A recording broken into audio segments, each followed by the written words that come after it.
Are you in the market for a executive yet luxury and sporty saloon car, but you've looked at the German examples, and while they're very worthy, they're also a little bit dour, a little bit not setting your pulse racing kind of cars? Well, come to the right place, because this Jaguar XF, released in 2007, is a prime antidote to those cars.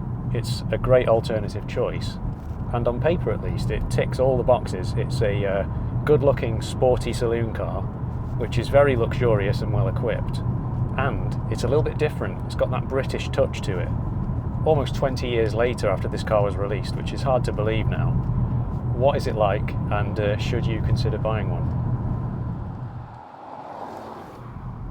So the Jaguar XF is an executive luxury sports saloon slash four-door coupe, designed to replace the old S-Type, which was a very old-fashioned looking car. In fact, it was designed to be old-fashioned. This car was designed to be forward-looking, and it was a reimagining of Jaguar, but in a good way. It took all of Jaguar's brand heritage and the things that you expect from Jaguar, and then packaged it into a very modern reimagining of that brand, and I think they did a fantastic job. And of course, the public agreed, because this car sold really well.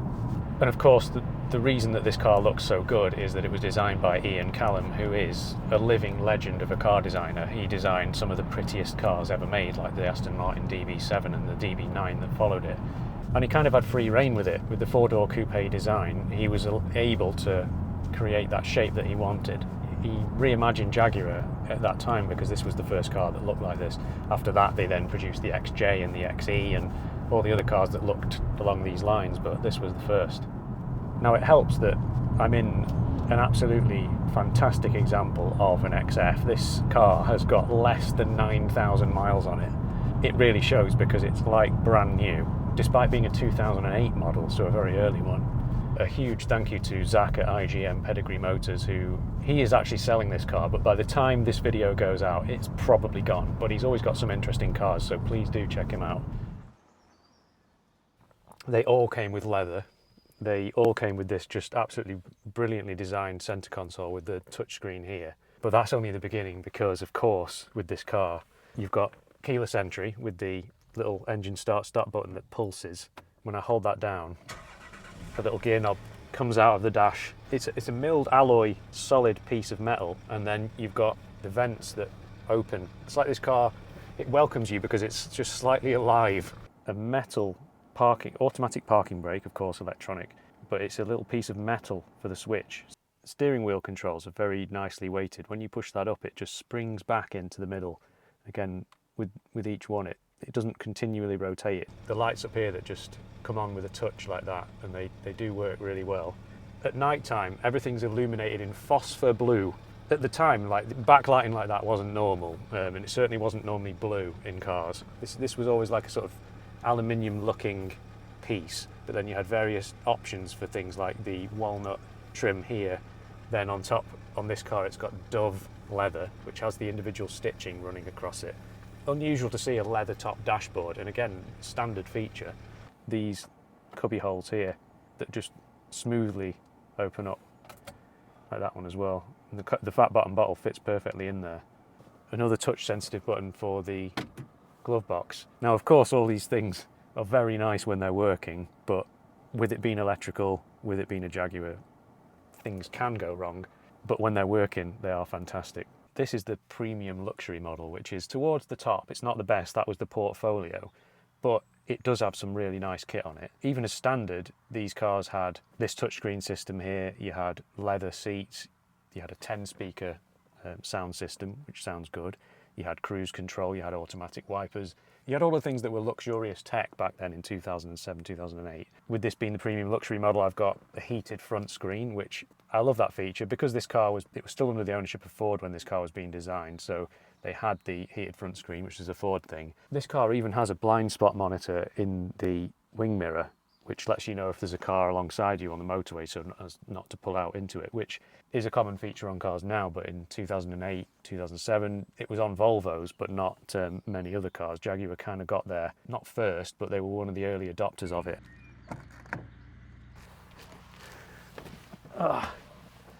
Hiya, mate. Oh, hello, mate. Can you just let us know what it's like in the back of this car? Yeah, no problem. It was designed as a 4-door coupe, wasn't it? So the headroom is limited. If I sit up straight, my head is actually touching the roof. I'm 6 foot just as you are. I actually do have some legroom. Now, this is, compared to an E-Class or, you know, some of the bigger German rivals, more cramped, but it's also a 4-door coupe, swoopy 4-door coupe. It does feel like a younger person's car than, you know, the old S-Type. Feel like it's still not a super young person's car. Yeah, I know what you mean. I would say maybe 40 plus. Yeah, I reckon 40, yeah. 40 plus, 40s and 50s. It's not a youth's car. Now, I'm sure there's some young people out there who've got one of these, and fair play to you if you do. If you are like in your 30s or 20s and you've got an XF, let me know. I've got various things like the ventilation controls here. I've got a little pen holder. I think that's what that is. It's very random, little bit of rubber. Nice walnut trim, of course, and the barley covered seats. The seats that look like they should be ventilated, but I don't think they are. They're just obviously just got holes in for, I don't know, speed holes, performance. They don't have the touch controls on the lights back here. I am just a peasant compared to you, so I have to press a button. Oh, well, thanks for that, pal. Yeah. Yes, no problem, mate. Enjoy the rest of your day, and I'll see you later. Cheers, mate. And to drive, it's very modern. It's very easy. You know, it's got weighty steering at low speed, but it lightens up once you get going. The ride quality is fantastic. It's just that great compromise between really soft and smooth and relaxing, but you can also tell that it's got this like sporty edge to it. So the XF, unlike the XJ, is not aluminium. It's made of steel like every other car.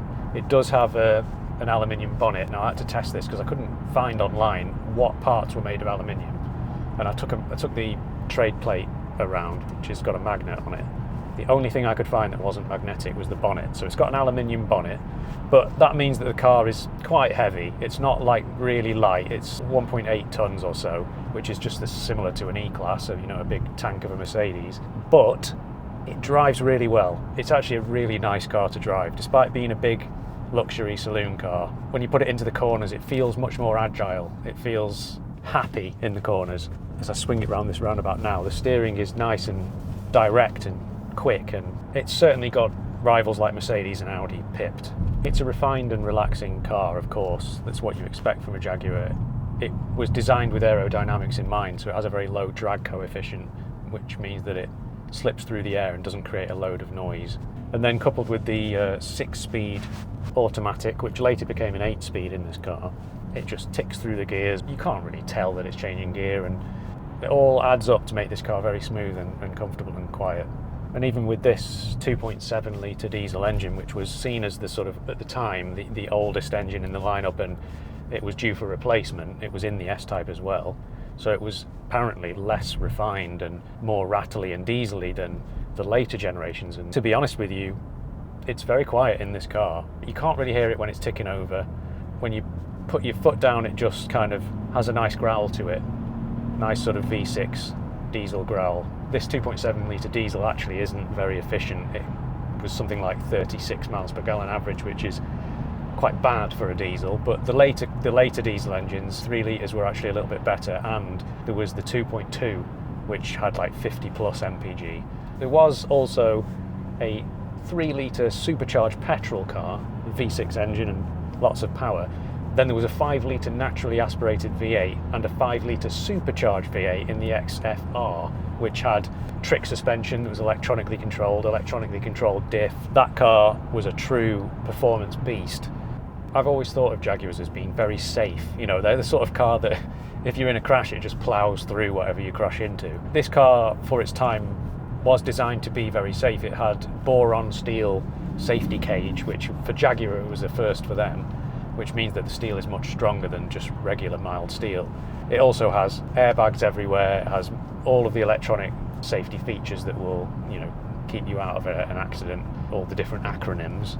But it only got a 4-star Euro NCAP, which was 1 star off the top marks. Other cars had got 5 stars by that time. So that came as quite a surprise to me when I found that this car didn't ace the test on that crash test. Don't get me wrong, I like a German car. I like a German car as much as anyone else. I've got 2 of them. But there is something special about this. There is something different. It is not made in the same way as the Germans do it. One might say that it's maybe not as well it's hard to say that it's not as well constructed. I mean, this car obviously has only done 9,000 miles, so it's hard to tell if an older car would have more creaks and rattles and things, but it feels very well put together. It feels high quality. They are mostly dependable, this era of Jaguar. Obviously the later cars got a big reputation for being unreliable, but this earlier generation of Jags, when they really had their act together, they're not that bad. Feels good. I mean, I'm a British guy obviously, so it feels nice to be in a car designed and produced in my country. Playing a slice of Britain which was owned by Ford and then India, Tata in India. I've never owned a British car, you know, I'd be tempted by one of these. Personally, I think I'd buy a petrol version, but unfortunately, probably about 10% of all XF sold were petrol, the rest diesel, of course.